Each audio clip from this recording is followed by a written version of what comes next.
Live from New Delhi, you're watching DD India, India's voice to the world. I'm Preeti Kaur. Coming up in the next 1 hour, over 70 people killed overnight as fire raged through a rundown 5-story Johannesburg apartment block, one of the worst such disasters in South Africa. African Union suspends Gabon membership 1 day after military officers ousted President Ali Bongo. Takeover ends the Bongo family dynasty's almost 6 decades in power. In the aftermath of Typhoon Saola, Hong Kong shuts down city. China issues highest warning as typhoon approaches Hong Kong and Guangdong. Neeraj Chopra finishes second spot with a 85.71 meters throw at the Diamond League meet in Zurich.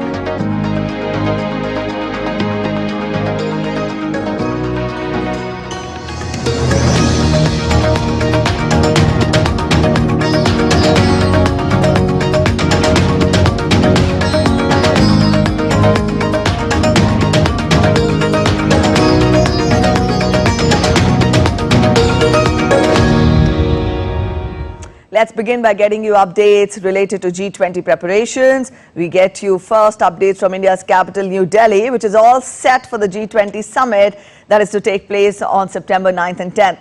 Preparations to beautify the city are underway with illuminated fountains, floral boards and much more being installed. Here's a special report.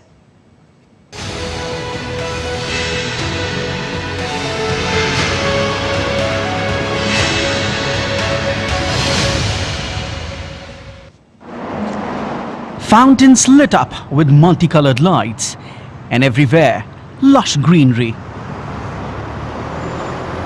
India's national capital, New Delhi, is being transformed to welcome the heads of over 40 states when the G20 summit begins on September the 9th. From small gardens to main highways, Delhi is aiming to show its best face to the world. India, a country with strong economic growth, is ready to host hundreds of delegates arriving to discuss the global economy. The iconic G20 logo is everywhere here. But it's hoped this will be a summit of substance, not just symbol. Flags on poles, one that India can be proud of. There is certainly pride in the pots and plants. The authorities say over 100,000 potted plants, 3,000 fully grown trees and over 4 million saplings have been planted in the central Delhi area in preparation for this summit. There are new sculptures too. Around 20 have been installed at 12 key districts along with 12 fountains. And it's hoped that long after the summit is over, the new flowers and fountains will benefit everyone in Delhi. A lasting legacy and a beautiful memory of a historic summit. India's theme for G20 is Vasudhaiv Kutumbakam, which means the world is one family. Here in the national capital, they are working very hard to welcome the leaders of the G20 nations. The authorities are leaving no stone unturned to make the city more beautiful than ever. From unique art installations to tall fountains surrounded by lush greenery, the city is expected to look better and brighter when the summit begins on September 9th. With camera person Mahesh, this is Siddharth for DD India, New Delhi. And still with the national capital, as Delhi gears up for G20, India's heritage market of Chandni Chowk is buzzing with excitement to welcome the delegates and also treat them with some centuries-old food and fashion. DD India correspondent Dibendu Mondal visited the market to get a sense of this excitement. Let's listen in.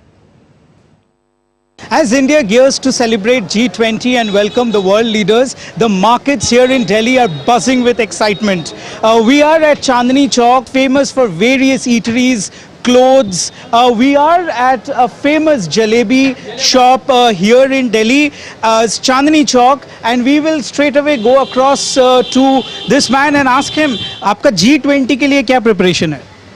हमारा ये preparation है जी कि ये बाहर के जो मेहमान आ रहे हैं, जॉन बाइडन आ रहे हैं, चाइना के राष्ट्रपति आ रहे हैं, वो सब आएँ और ये चांदनी चौक का प्रसिद्ध जलेबा और रबड़ी खाएं।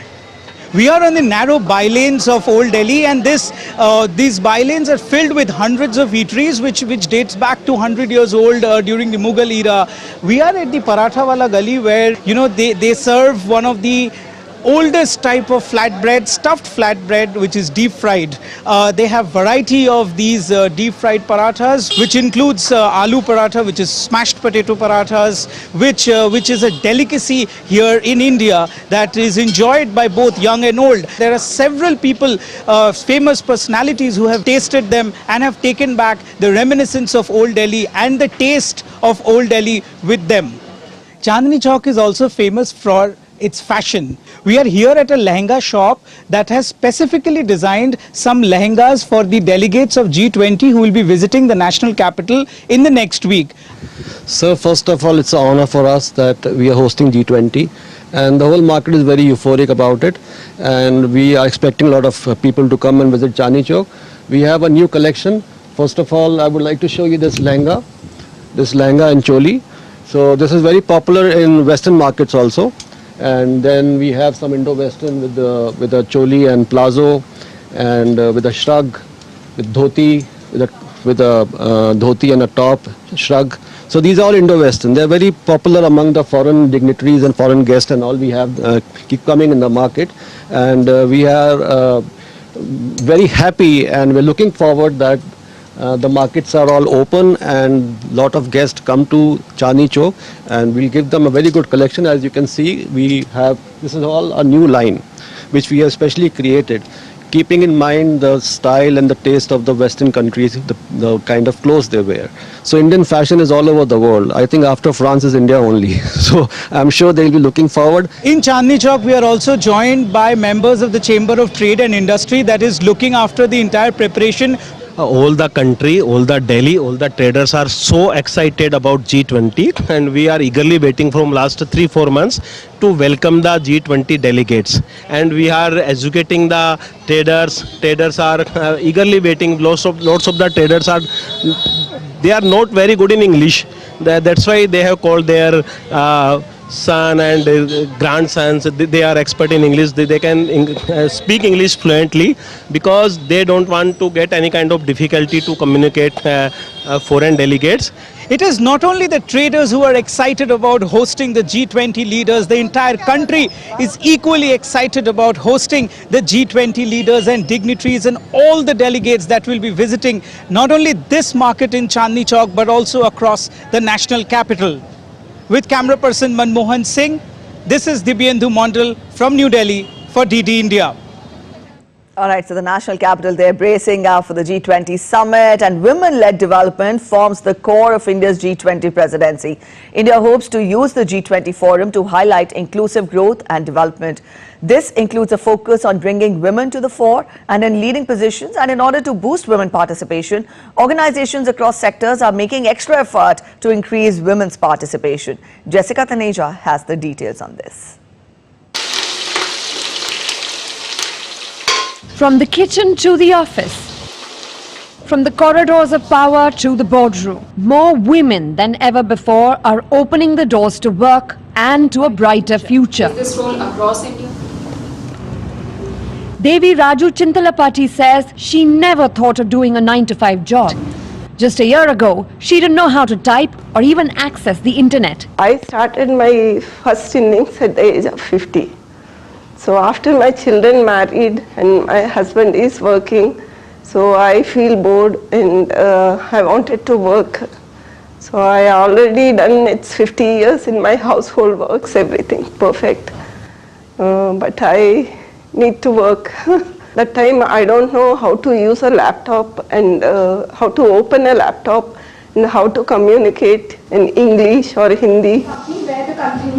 That's all changed. Devi was hired by one of India's leading talent recruitment firms. In just 1 year, she became a business development expert. Devi is pitching new clients, she's making presentations, she's closing the deals. With the right attitudes, skills can be taught.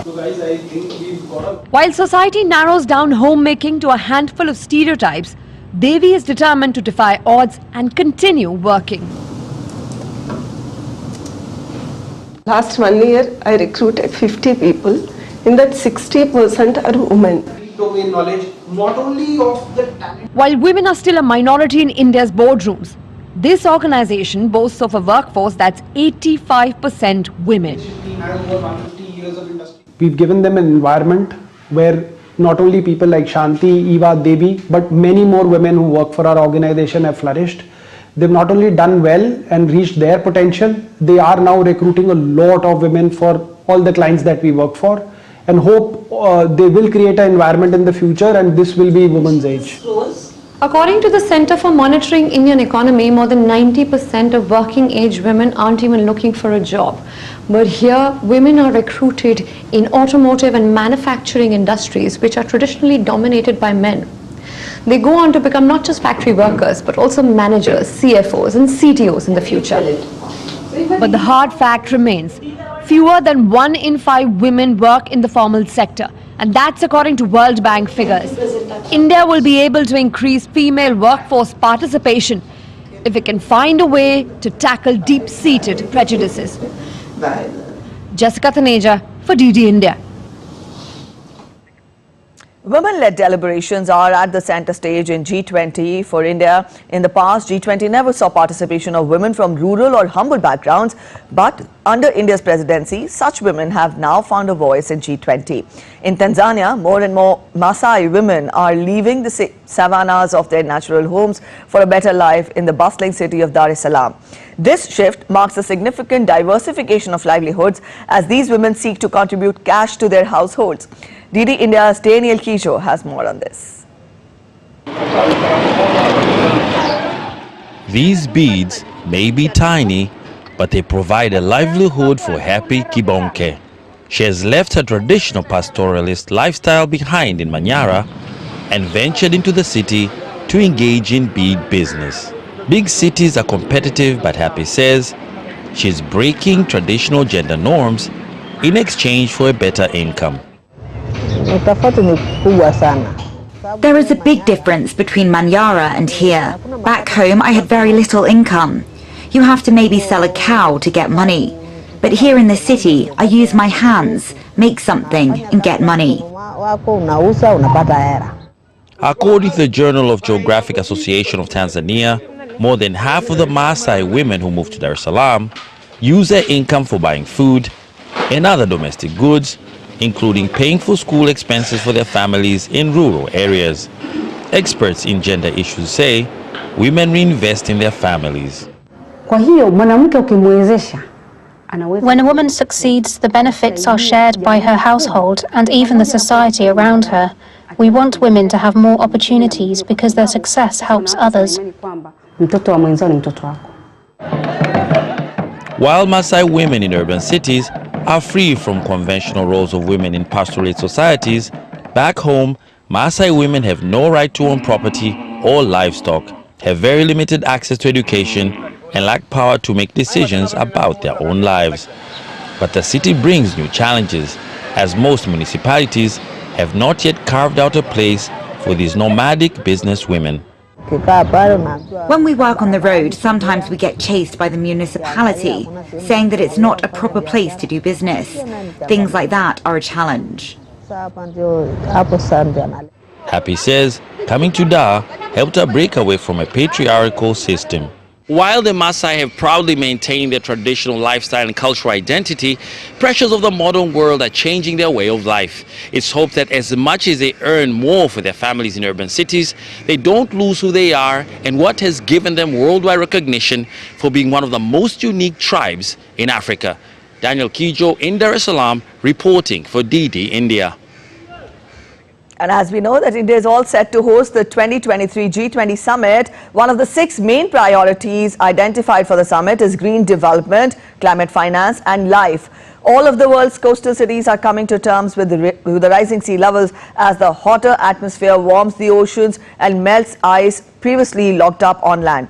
The world's richer cities are no exception, with low-lying London forced to adapt. Stuart Smith has more from the UK capital.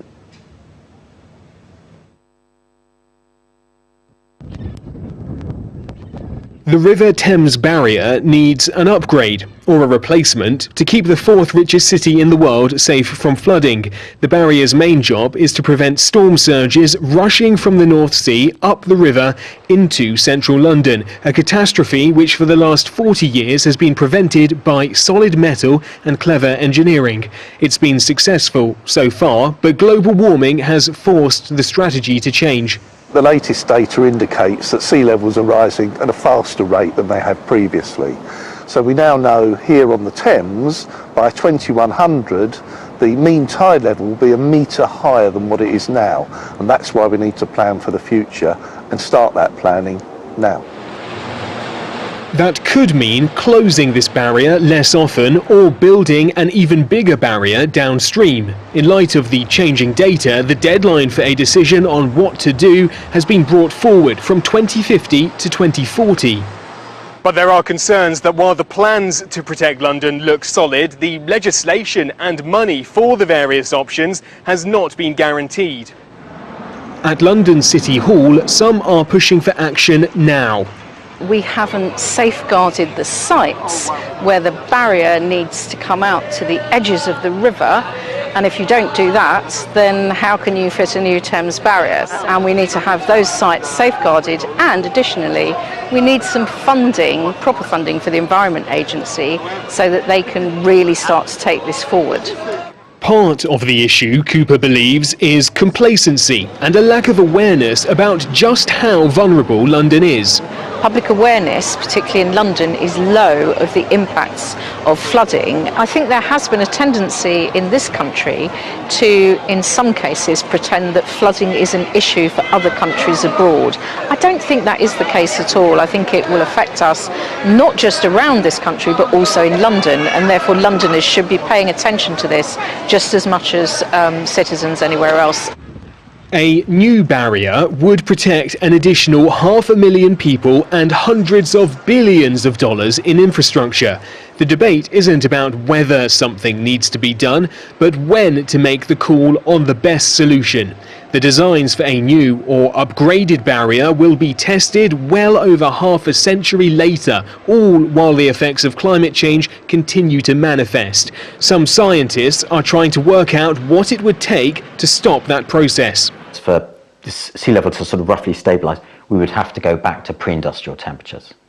So we'd have to get the planet, 1.2 degrees colder than it is now. Otherwise, sea level is going to continue to rise at the rates or greater than it is now. And if we carry on warming the planet, it's just going to keep on accelerating. So there's no doubt these plans will need to be implemented for 2100. How leaders respond to climate change now will dictate whether even more extreme plans will be required for 2200. Stuart Smith in London, reporting for DD India. We're heading to a short break, but still to come on this edition of DD India News Hour. 74 killed and 50 injured in a massive fire in South Africa's Johannesburg. African Union suspends Gabon's membership a day after President Ali Bongo was ousted by military officers. China issues alert for Typhoon Saola as it nears the coastline.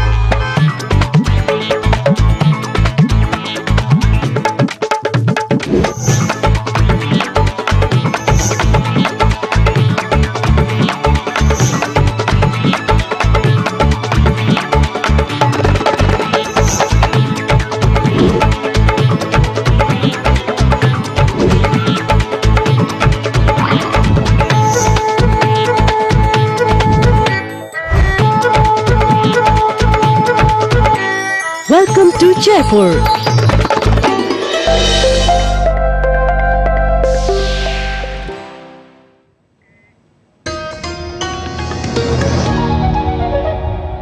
You're watching DD India News Hour and I'm Preeti. Let's now get you more on some of the G20 leaders who are attending the summit in Delhi.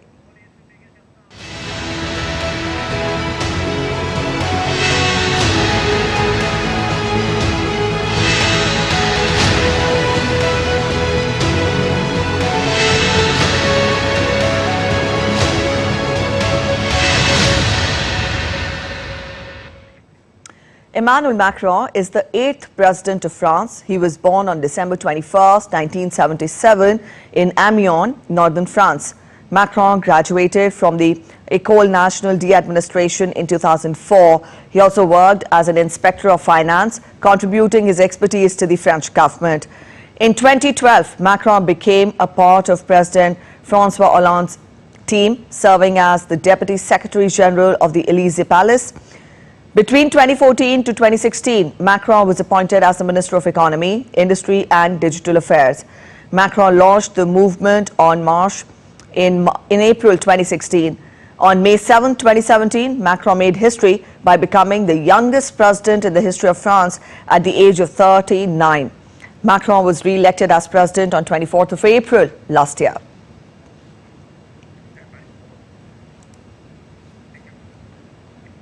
"43-year-old Rishi Sunak became the Prime Minister of the United Kingdom on 25th of October last year. He graduated from Winchester College in England and later studied politics, philosophy, economics at Oxford University. In 2006, Rishi Sunak earned a degree in MBA from Stanford University as a Fulbright scholar. Rishi also spent his professional career before politics in business and finance, co-founding many investment firms globally. He was elected the Conservative MP for Richmond, Yorks in May 2015. He served as Parliamentary Under Secretary of the State between 2018 and 2019 and was the Chancellor of Exchequer between 2020 and 2022.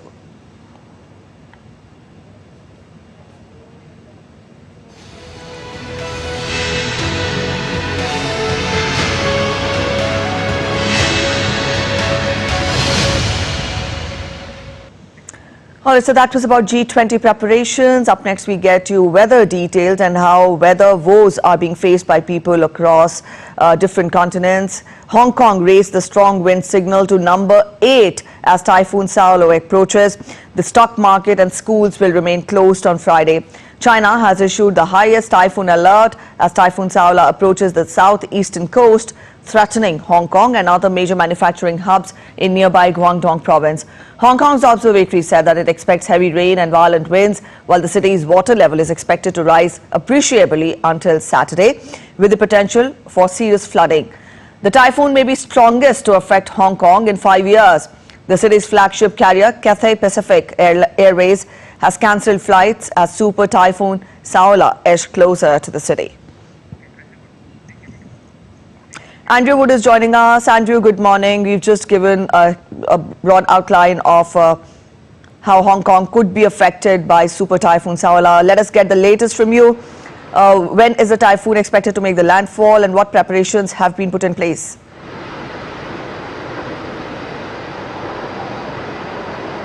Well, we're beginning to feel the outer bands of the typhoon at the moment. It's getting windier, it's quite gusty, we're getting rain, but obviously it's going to be another 2 or 3 hours before we start getting very serious rain and very serious winds.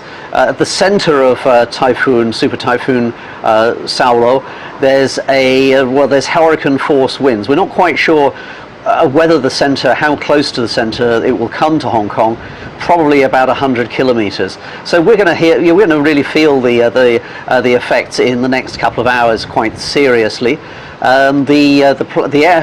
Cathay Pacific, which is the city's flagship carrier, it stopped planes at about 10 o'clock, flights at about 10 o'clock on Friday morning local time, and they will suspend them until early afternoon on Saturday.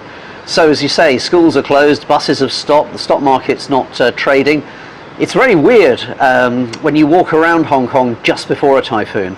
It can be very, very calm. I know it's a bit of a cliche, but it is calm before the storm because everybody stays at home. pretty much. There are some shops open, and some restaurants will and bars will have special typhoon sort of lock-ins, but on the whole we're waiting still. Andrew, also Hong Kong has 5 rankings for typhoons, that is 1, 3, 8, 9 and 10. And Super Typhoon Saola has been put on the rank of 8. How severe is that? Let us understand from you the severity that is expected.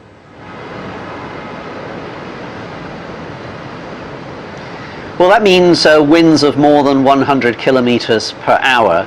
And also the expectation of higher winds, faster winds and stronger rainfall to come. We haven't had a Typhoon 10 for about 5 years, a super typhoon like that. The Meteorological Office, the observatory in Hong Kong, is considering whether to upgrade the warning now to 9 or 10. Certainly a few hours ago they were saying it was quite likely. But typhoons can be very unpredictable. And this typhoon, when it was out at sea, actually managed to go round in a loop like that, and I don't think anybody was expecting that. So perhaps we're hoping for the best here. Don't forget, it's not just Hong Kong that's going to be affected. The Pearl River Delta area, Guangzhou, is a very, very big manufacturing area as well. So if the ports are closed, that's going to cause delays for containers being shipped to the rest of the world as well. And of course, factories being closed too will have an effect. All right, so preparations are being put in place. Let's hope people keep safe. Thank you, Andrew, for joining in with those details. And changing track now, getting you more details on Hurricane Idalia that has now passed over the United States mainland, but across the country's southeast, hundreds of thousands of people still remain without power as the carnage caused by the powerful storm is laid bare. The Category 3 hurricane, which made landfall in Florida's Gulf Coast on Wednesday, submerged neighborhoods, leaving a trail of destruction in her wake. U.S. President Biden, who spent Thursday at the Federal Emergency Management Agency headquarters in Washington, has signed a major disaster declaration, with authorities promising to do whatever it takes to get affected areas back up and running. From the nation's capital, Benji Haya reports. Homes ripped apart, roads littered with debris. The images from the ground in the aftermath of this weather system show communities dealing with significant damage. The sights, well, some are surreal. Eels swimming through eerie residential streets. And now the cleanup operation begins. This was the strongest storm to hit this part of Florida in more than 100 years, but its path may have helped spare much worse. It avoided heavily populated areas, and most locals did heed warnings to evacuate. It means only a handful of deaths have so far been linked directly to the hurricane. Yet, whilst residents for the most part escaped with their lives, many have lost their livelihoods. And to think, these are regions which had only just recovered from hurricanes in the very recent past. President Joe Biden at FEMA's HQ thanked federal workers for their assistance with this crisis and other natural disasters of late, including, of course, those devastating wildfires in Hawaii. He said it's impossible to deny the impact that climate change is having on our planet. Benji Haya in Washington, reporting for DD India. Still to come on DD India News Hour, Paris becomes the first European city to ban rental e-scooters. Abu Dhabi's artificial intelligence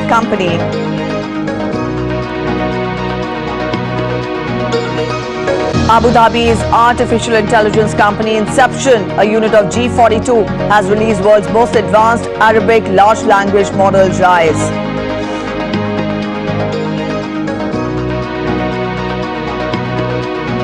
Come September 9th, and the new chapter will be written on the bilateral ties of India and Bangladesh as the trial run of goods train from Bangladesh to Nischintapur in Tripura on the Indian side is expected to begin.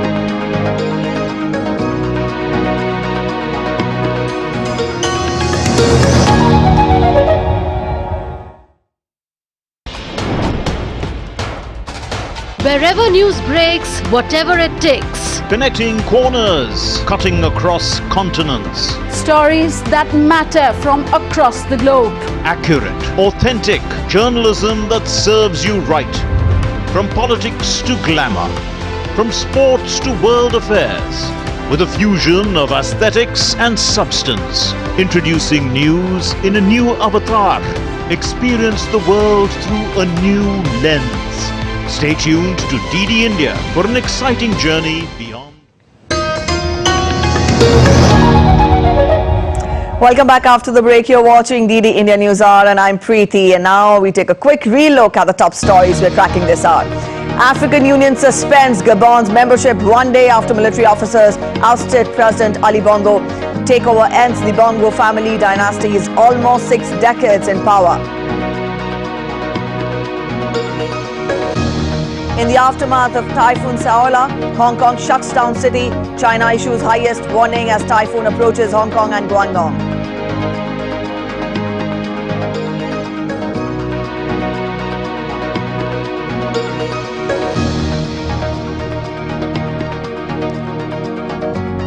Neeraj Chopra finishes second on the global page.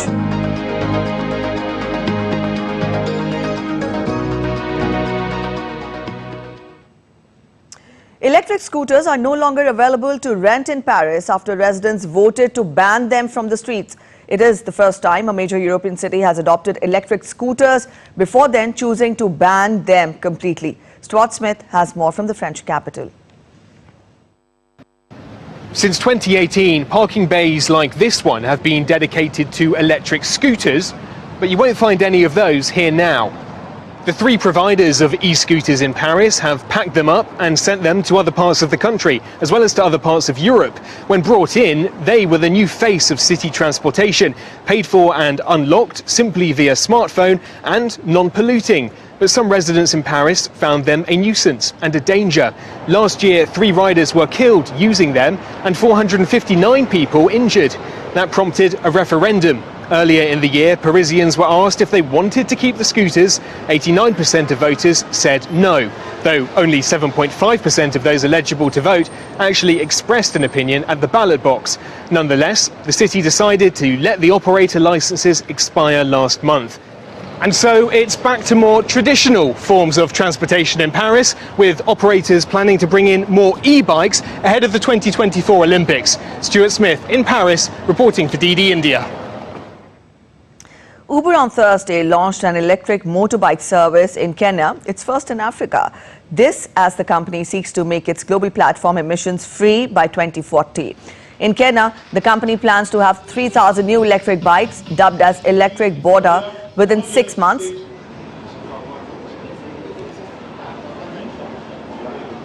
Drivers will now see a 30 to 35% drop in their operating costs, and the users of the platform will have to pay 15 to 20% less than they do for a regular Uber motorbike trip. And former leader of the far-right Proud Boys group, Joseph Biggs, has been sentenced to 17 years in prison for his role in January 6 US Capitol riots. The sentence marks the second longest prison term handed down for anyone involved in the US Capitol riot. His co-defendant, Zachary Rahel, also was sentenced to 15 years in prison. More than 1,100 individuals have been charged in connection with the Capitol riot so far. Out of them, over 590 have been convicted and sentenced.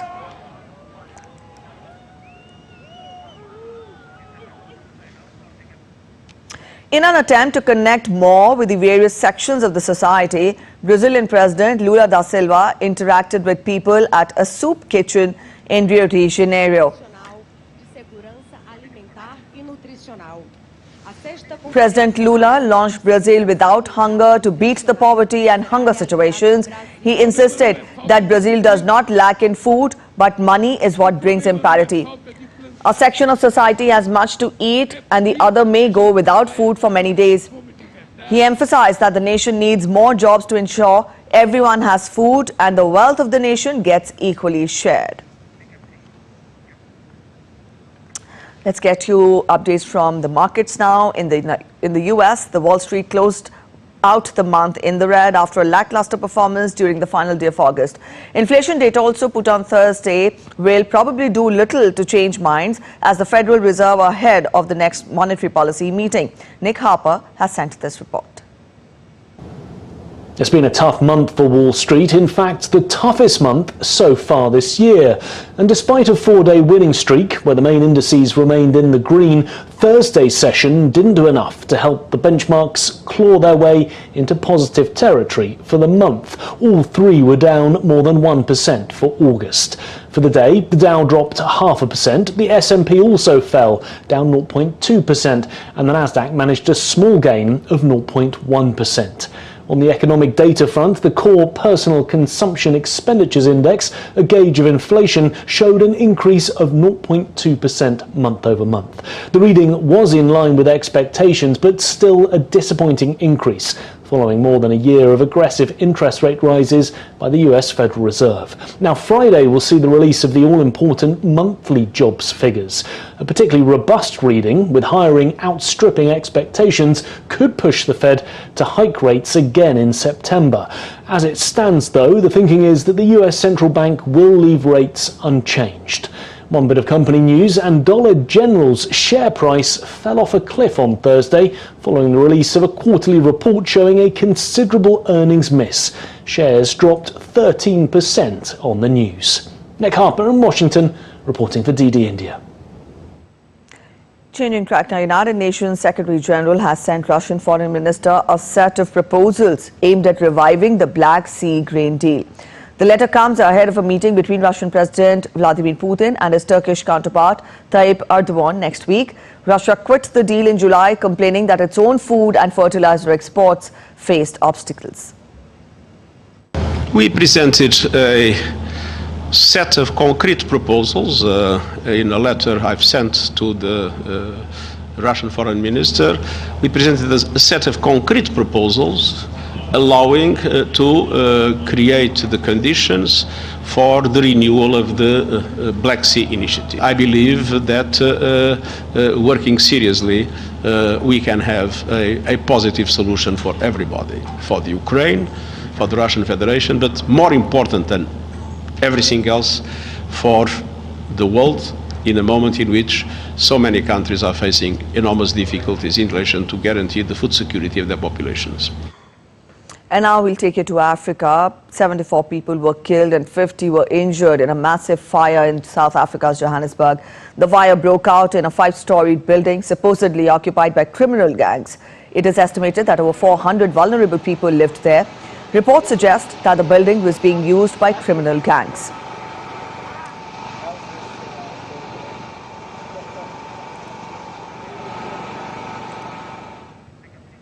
South African President Cyril Ramaphosa has said that the investigation will be done to prevent future accidents. And our hearts go out to every person who is affected by this disaster.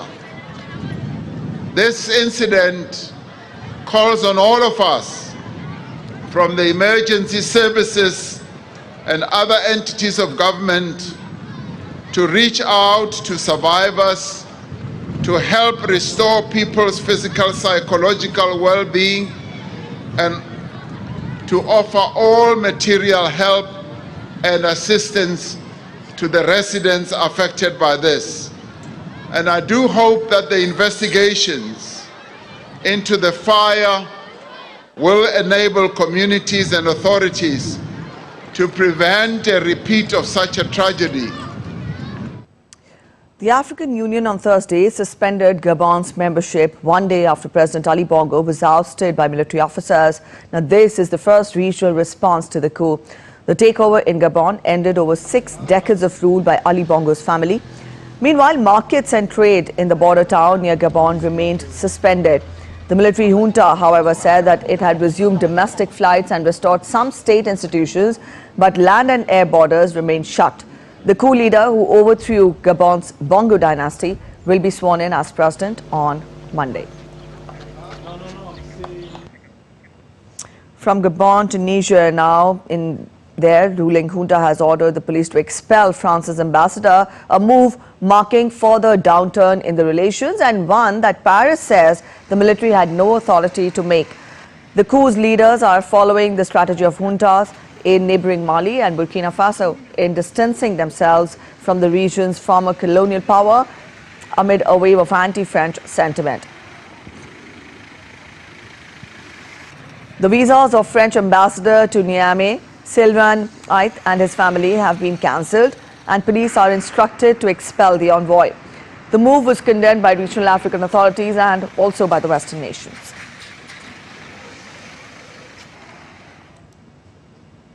The European Union's foreign ministers have agreed to start drafting legal groundwork for sanctions against coup leaders in Niger. The ministers reiterated our will to support African solution for African problems. And it means that we will support ECOWAS. We have expressed this will from the first moment of the coup. It's up to them to take initiatives and decisions in order to counter this military coup. And we will follow, trying to implement the same kind of sanctions that they have decided. We are moving forward for an autonomous sanctions regime to take measures against the putschists. Work has already started, and tomorrow the Foreign Affairs Ministers will advance on that. All right, from Africa, we now get you updates from Asia. The Israeli military is preparing to demolish the home of a 41-year-old Palestinian truck driver who allegedly killed an IDF soldier in a car ramming attack. This happened at a checkpoint in the West Bank on Thursday. The man was shot dead by security forces after plowing his vehicle into a group of army personnel west of Ramallah with Palestinian faction. Hamas praised the incident but has not taken any responsibility.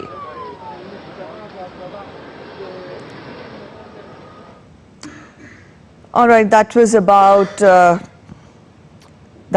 Middle East. From here, we turn focus to Asia now. Pope Francis is in Mongolia as part of a 4-day trip. The majority Buddhist country, which borders both Russia and China, is home to just over 1,000 Catholics. Also, the church says the Pope will be meeting with religious leaders and will be holding a mass.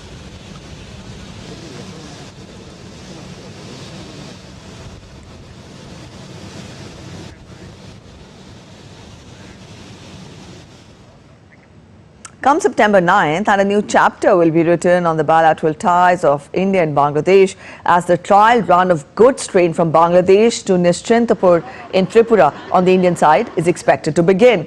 The grueling trolley trials conducted on the meter gauge track by the officials and workers under aircon of Indian Railways at the Nischintapur railway station is a testimony to a steadfast approach to overcoming any last-minute glitch. This rail line is considered strategic in nature as India emphasizes on furthering enhancing the ties with Bangladesh. The government believes that trade between the two countries will also be strengthened with the operationalization of this rail link project. To Middle East now, as we told you, where Abu Dhabi's AI company Inception, a unit of G42, has released world's most advanced Arabic large language model, JAIS, with a name inspired by UAE's highest peak. JAIS is a bilingual Arabic-English open source model that has been trained on a massive data set of text and code. The release of JAIS is a significant step forward for the development of AI in the Arabic world that can be used to improve the lives of millions of people. Now, this can be used for a variety of tasks such as machine translation, text summarization, question answering, and facilitates communication between Arabic speakers and speakers of other languages. Still to come on DD India News Hour, Neeraj Chopra finishes second spot with an 85.71 meters throw at the Diamond League meet in Zurich. World Sanskrit Day celebrated in Nepal's Kathmandu.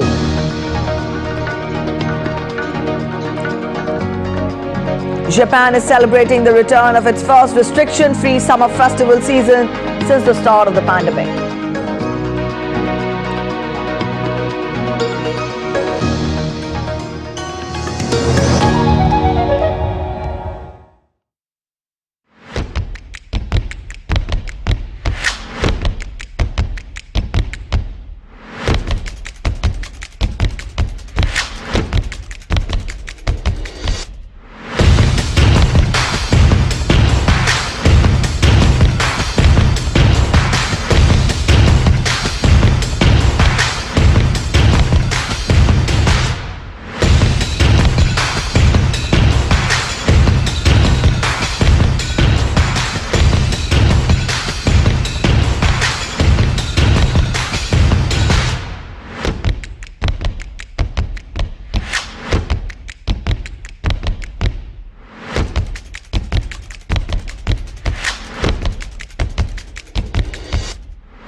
Welcome back after the break. You're watching DD India News Hour and I'm Preeti, getting you more updates. The Embassy of India, Valmiki Vidyapeeth and Nepal Sanskrit University have jointly observed World Sanskrit Day in the Nepalese capital city of Kathmandu.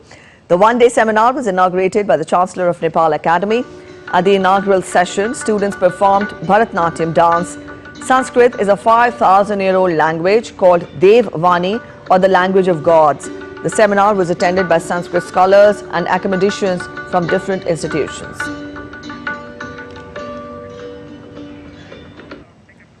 And from Nepal to Japan, Japan is celebrating the return of its first restriction-free summer festival season since the start of the pandemic. After years of COVID-related cancellations, towns and cities throughout the country are throwing a variety of celebrations and parties, some dating back a millennium. The festivals are a staple of Japan's cultural calendar, and many say the country has just not been the same without them. Our correspondent in Tokyo, Chris Gilbert, has more on this. It's been a long time between drinks. This mikoshi, a vessel carrying a Shinto god, is just one of many receiving the reverence of 500,000 participants of Tokyo's Tomioka Hachiman Festival, where they're doused in water to pray for rain and a good harvest. It's connected to a nearby Shinto shrine, which holds the festival every 3 years. This festival has been around for 350 years. Festivals are about rebuilding communities. They allow people to connect with one another and the town flourishes. I think this is the reason why it's continued for such a long time. This year, the so-called Water Festival went ahead after a few years of being left high and dry. After a pandemic cancellation in 2020, festival goers are glad to be back. Since it's been 6 years, we have prepared carefully. Many were anxious and worried after so long, but everyone has cooperated and helped each other. I have been participating in this festival ever since I was a child. I'm so glad it's back. There are thousands of festivals held across the country every summer, steeped in centuries of rites and tradition. Although hardly any two are the same, people flock for the food and the fun. There are multiple layers of significance. Japan's brutally hot summers are also known as Obon, a time when people believe the spirits of our dead loved ones come home to visit us. Across Japan, this is celebrated with ancient dances, floating lanterns, and fireworks in cemeteries. But nearly all summer festivals are about connection. When the festivals exist, the community is recognized. But in modern society, not everyone feels they belong to the community. The future of the festival's viability is challenged. The festival is challenged for its purpose. The coronavirus truly exposed this question. While major events like the Tomioka Festival still attract people in their hundreds of thousands, Japan's depopulation crisis is endangering those in smaller towns. This festival has survived the pandemic, but challenges still remain for the future of Japan's thousands of summertime parties. Chris Gilbert in Tokyo, reporting for DD India. All right, so that was about festivals and celebrations in Japan, and we now turn focus to sports. India's javelin thrower Neeraj Chopra finished behind Jakub Vlezic with a throw of 85.71 meters. Neeraj began with 80.79 meters throw in his first attempt, followed by 2 foul throws. He got 85.22 meters throw in the fourth attempt, but his fifth attempt was once again a foul throw. Long jumper Murli Sri Shankar finished fifth. Indian Sports Minister Anurag Singh Thakur felicitated Indian chess prodigy R. Pragananda for a journey of brilliance at the 2023 FIDE World Cup, finishing as a runner-up and setting new milestones in Delhi. Pragananda has made India swell with pride and also captured the admiration of billions across the globe. The minister said the entire nation is delighted with his achievements and also the country awaits his future accomplishments. And the draw for the group stage of the Champions League has thrown up some big clashes between the European giants and a difficult return to the competition for Newcastle United. DD India's Oli Bharat reports from London.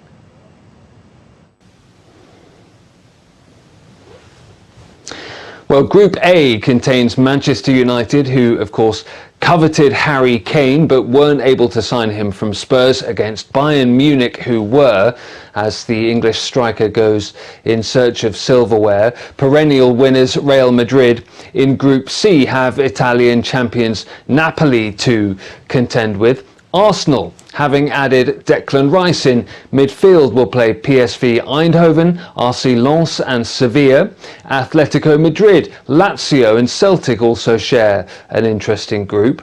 Newcastle's return to the group stage for the first time in 21 years is going to be tough.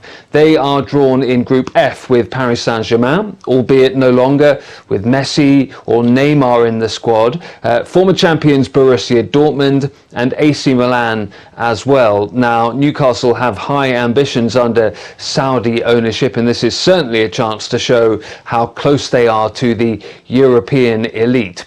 Spanish giants Barcelona draw Porto, Shakhtar and Royal Antwerp in their group. Current Champions League holders Manchester City get RB Leipzig, Red Star Belgrade and Young Boys, and they will fancy their chances of getting out of that group. All of these group games begin on the 19th of September. Wembley here in London hosts the final on the 1st of June next year. Ollie Barrett in London, reporting for DD India. And now, as we move towards the end of the bulletin, let's have beautiful visuals of the blue supermoon from across the globe. Residents of various cities in different parts of the world were delighted and excited to catch a glimpse of the supermoon, and some even recorded it for a memorable moment.